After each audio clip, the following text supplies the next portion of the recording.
ایک تو علماء کرام نے یہ بیان فرمایا ہے کہ آپ کا نسب جو ہے وہ 11 سلسلوں سے ہو کر حضرت حسن مجتبیٰ سے ملتا ہے، اور پھر سلسلہ طریقت جو ہے وہ بھی 11 سلسلوں سے ہو کر حضرت علی المرتضیٰ شیر خدا سے جا کے ملتا ہے۔ اور تیسری بات ہے کہ 11ویں والا کیوں بھی کہا جاتا ہے، اس لیے کہا جاتا ہے کہ حضور غوث پاک ربیع الثانی کی 11 تاریخ، آج بھی 11 تاریخ ہے، اسی تاریخ کو وصال ہوا تھا، اس لیے بھی 11ویں والا پیر کہا جاتا ہے۔ اور ایک اور بڑی پیاری بات جو مفتی احمد یار خان نعیمی رحمۃ اللہ تعالی نے جال حق کے اندر آپ نے لکھی، آپ فرماتے ہیں کہ حضور غوث پاک نبی پاک صلی اللہ تعالی علیہ وسلم کا میلاد بڑی دھوم کے ساتھ جو ہے وہ 12 تاریخ کو منایا کرتے تھے، ہر مہینے کی 12 تاریخ کو۔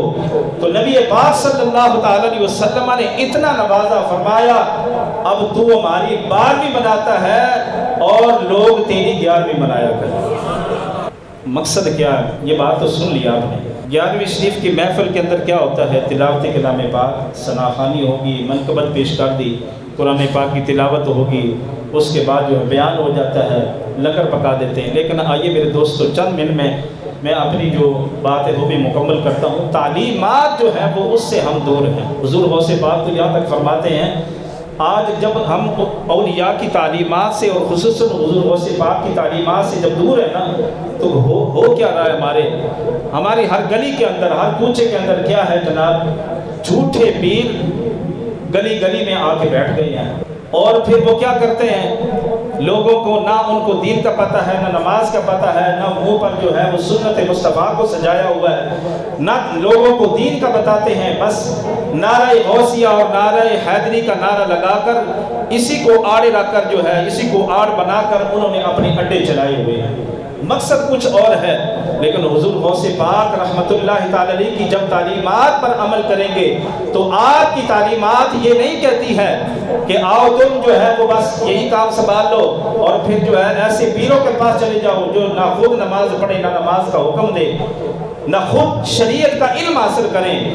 ایسے پیروں کے پاس، ایسے لوگوں کے پاس جانا جو ہے وہ اپنی آخرت برباد کرنے والی بات ہے۔ حضور غوث پاک نے فرمایا کہ وہ شخص جو تنہائی میں عبادت کرنا چاہتا ہے، اللہ کا قرب حاصل کرنا چاہتا ہے۔ آج کل کیا ہوتا ہے، جس نے پیر بننا ہے وہ بڑے بڑے عورتوں کی طرح بال رکھے، بڑی تسبیحاں پہنی، انگوٹھیاں پہنی، جوبے کبے پہن کے 2 مہینوں کا چلہ کاٹا، اور جناب 2 مہینوں کے بعد کیا ہے کہ میں یہ ولایت کے درجے پر فائز ہو گیا ہوں۔ امام حضرت غوث پاک رحمت اللہ تعالی فرماتے ہیں اس طرح ولایت کا درجہ نہیں ملتا۔ آپ نے فرمایا سب سے پہلے علم فقہ حاصل کرو، پھر جا کے تنہائی اختیار کرو۔ فرمایا وہ اللہ کی وہ عبادت جو علم کے بغیر کی جاتی ہے اس کو سوار بندہ سنوارتا نہیں بلکہ اور بگڑتا چلا جاتا ہے۔ فرمایا شریعت کا چراغ لو اور پھر جا کے اللہ کی بارگاہ میں عبادت کرو، رب کائنات پھر تمہیں ولایت کی عزت بھی عطا فرما دے۔ اور پھر کیا ہوتا ہے ہمارے ہاں کہ لوگ آج کل جو پیر ہیں جو ماڈرن قسم کے اپنی پیرنیوں کو لے کر جو ہے وہ ڈانس کر رہے ہیں، عورتوں کے ساتھ جو ہے وہ میل ملاپ ہو رہا ہے، بوس و کنار ہو رہا ہے، یہ ساری شریعت کی خلاف ورزی ہے۔ حضور غوث پاک رحمت اللہ تعالی فرمایا ایسے لوگوں کے ساتھ تمہارا تعلق ہرگز نہیں ہونا چاہیے۔ آپ نے فرمایا آفتاب شریعت کا جو آفتاب ہے جب وہ چمکا تو ساری جہالتیں دور فرما دی۔ فرمایا کہ حضور غوث پاک رحمت اللہ تعالی فرمایا کہ ایسے لوگوں کی بارگاہ میں رہا کرو جن کے پاس شریعت کا علم ہے، ان کی جماعت سے ادھر نہ ہونا، وگرنہ جو ہے تمہاری گمراہی ہوگی، تمہاری آخرت جو ہے وہ برباد ہوگی۔ حضور غوث پاک کی آخری بات میں عرض کرتا چلوں، فرمایا کہ کچھ پیر ایسے ہیں وہ سنن، نوافل اور مستحبات کی طرف زیادہ رجحان دیتے ہیں، فرائض اور واجبات کی طرف توجہ نہیں دلاتے۔